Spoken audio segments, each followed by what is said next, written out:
ആയിട്ടാണ് വന്നിരിക്കുന്നത്. എല്ലാം അടിപൊളി ഡയറി ഉണ്ട്. ഇതിൻ്റെ കൂടെ കവറും കൂടി ഉണ്ട്. കവർ നമ്മൾ മാറ്റി വെച്ചേക്കാണ്. ഇതിൻ്റെ ഉൾഭാഗം എങ്ങനെയാണെന്ന് കാണിച്ചു തരാം. ഇതാ ഇങ്ങനെയാണ്, നല്ല അടിപൊളിയാണ്. നമുക്ക് സ്റ്റിക്കേഴ്സ് ഒന്നും ഒട്ടിക്കേണ്ട ആവശ്യമില്ല. ഇതിൻ്റെ ഉള്ളിൽ നമുക്ക് മെയിനായിട്ട് എന്തെങ്കിലും എഴുതണമെങ്കിൽ പിങ്ക്, ബ്ലൂ അങ്ങനത്തെ ഒരു കളർ ടീമിലാണ് ഇതുള്ളത്. നല്ല ഭംഗിയുള്ളതാണ്, അടിപൊളിയാണ് കേട്ടോ സംഭവം. നമുക്കപ്പോൾ ഇതിൽ മിഡിൽ പേജ് എടുത്തിട്ട് ഇതിലൊരു കുഞ്ഞൊരു പാട്ട് എഴുതണ്ടേ. അപ്പോൾ ഇതിൽ നമുക്ക് മിഡിൽ പേജ് തപ്പിടുക. മിഡിൽ പേജിൽ നമുക്ക് എടുക്കാമെന്നാണ് ഞാൻ പറയണത്. മിഡിൽ പേജ് എടുക്കാൻ കുറച്ച് പാടാണ്, പക്ഷേ ഞാൻ എടുത്തിട്ട് വരാമേ. അപ്പം നമ്മളിതാ ഈ ഒരു പേജിലാണ് എഴുതാൻ പോകുന്നത്. എനിക്കിഷ്ടമാണ് ഒരു പാട്ട്. അപ്പോൾ ആ പാട്ട് നമുക്ക് ഇതിൽ എഴുതാം. ഈ ഒരു നടുക്കിൽ ഈ ഒരു പോർഷനിൽ എഴുതാം. നമുക്ക് സ്റ്റിക്കേഴ്സൊന്നും ഒട്ടിക്കേണ്ട ആവശ്യമില്ല. അതാ ഒരു പിങ്ക് ഒരു ഇങ്ക് ഞാൻ എടുത്തിട്ടുണ്ട്. നല്ല അടിപൊളിയായിട്ടുള്ളൊരു പിങ്ക് ഇങ്കാണ്.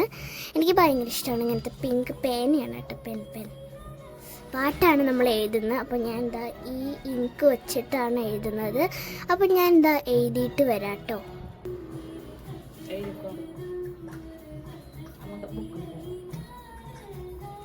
നമ്മൾ ബ്ലൂവിലാണ് എഴുതുന്നത്, കാരണം പിങ്ക് വരുമ്പം പിങ്കിലൂടെ തന്നെ എഴുതണ്ട. അപ്പോൾ നമുക്ക് തൽക്കാലം ബ്ലൂവിൽ എഴുതാം.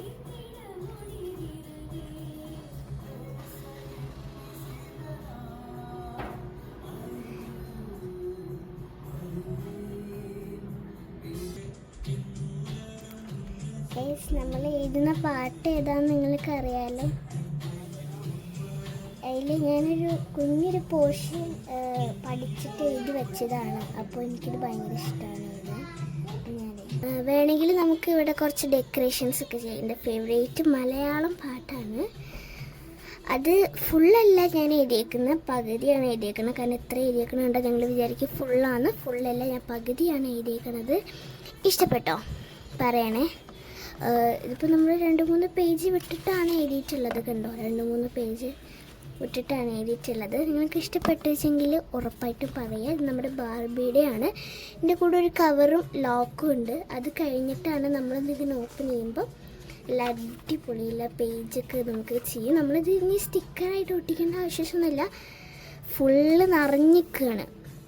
ഇവിടെ ഇങ്ങനെ കുറേ കൊടുത്തിട്ടുണ്ട്, ഇവിടെ ഇങ്ങനെ കൊടുത്തിട്ടുണ്ട് ലോലിപോപ്സ്. പിന്നെ ഞാനൊരു പാട്ട് എഴുതിയപ്പോൾ തന്നെ അത് പേജ് ഫുള്ളായി. വേണമെങ്കിൽ നമുക്ക് 2-3 സ്റ്റിക്കേഴ്സ് ഒട്ടിക്കണമെങ്കിൽ ഒട്ടിക്കാം, നിങ്ങളുടെ ഇഷ്ടം പോലെ. അപ്പോൾ ഞാൻ സ്റ്റിക്കേഴ്സ് ഉണ്ടോ എന്ന് നോക്കട്ടെ. അപ്പോൾ നമുക്ക് ചെറുതായിട്ടൊരു കുഞ്ഞൊരു സ്റ്റിക്കർ ഒട്ടിക്കാം.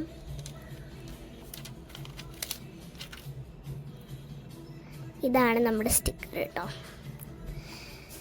ഇവിടെ ഒട്ടിക്കാം. അല്ല, അപ്പോൾ കാണില്ല, ഇവിടെ ഒട്ടിക്കാം. ഇത് ഞാൻ അടയ്ക്കുമ്പോൾ ഇപ്പോൾ ഓരോന്നും അറിയില്ല, നമുക്ക് നോക്കി നോക്കാം. പിന്നെ നമുക്കൊരു ഫ്ലവർ കൂടി എടുക്കാം. ഇതിൻ്റെ ബാക്കിൽ ഈ സ്റ്റിങ്ങനത്ത് ഉണ്ട്, ഒട്ടിക്കാം. അപ്പോൾ ഇത് കാണൂല, പക്ഷേ കുഴപ്പമില്ല, ഇവിടെ ഇരിക്കട്ടെ. അപ്പോൾ ഒരു ഭംഗി ഉണ്ടാവും. നമുക്ക് വേണമെങ്കിൽ ചേഞ്ച് ചെയ്ത് ഒട്ടിക്കാം. എനിക്കിവിടെ ഇട്ടാണ് തോന്നണേ. പിന്നെ നമ്മുടെ സ്റ്റിക്കർ കളേഴ്സും കഴിഞ്ഞ് ഒരെണ്ണം കൂടി ബാക്കിയുള്ളൂ. അത് വേണ്ട നമുക്ക്. ഇഷ്ടപ്പെട്ടോ? നമ്മൾ ഒരു പാട്ട് എഴുതി അവിടെയും ഇവിടെയായിട്ട് സ്റ്റിക്കർ ഒട്ടിച്ചു. ഇതാണ് നമ്മുടെ നെക്സ്റ്റ് പേജ് കേട്ടോ. ഇവിടെ ഇങ്ങനെ ബ്ലൂ പിങ്ക് ആ ഒരു രീതിയിലാണ്.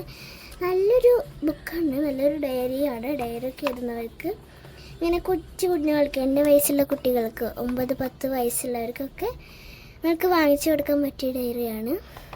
നല്ലതാണ് കേട്ടോ, നല്ലൊരു ഭംഗിയുള്ള ഡയറിയാണ്. നമുക്ക് ഈ ഒരു സ്റ്റിക്കർ ഫസ്റ്റ് സൈഡിൽ ഒട്ടിക്കാം, പശ വെച്ച് ഒട്ടിക്കാം. ഇത് മതി ഗൈസ്. ഇതിൽ നമ്മൾ ഗ്ലൂ ആക്കിയിട്ടുണ്ട്. ഇവിടെ ഒട്ടിക്കാം.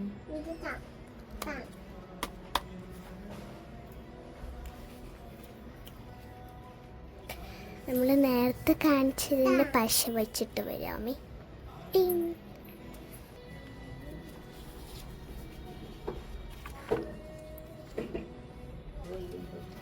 ഇതാണ് നമ്മൾ ഒട്ടിക്കുന്നത്. ഇതൊന്ന് സ്പ്രെഡ് ചെയ്യാം.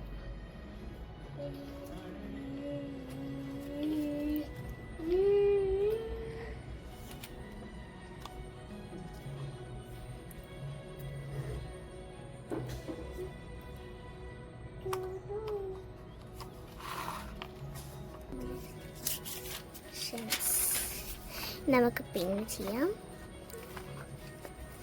അപ്പോൾ ഇത് ഇഷ്ടപ്പെട്ടു വെച്ചെങ്കിൽ ലൈക്ക് ചെയ്യുക, ഷെയർ ചെയ്യുക, സബ്സ്ക്രൈബ് ചെയ്യുക, ബെൽ ബട്ടൺ അടിച്ച് പൊട്ടിക്കുക. അതുവരെ എല്ലാവർക്കും ബൈ.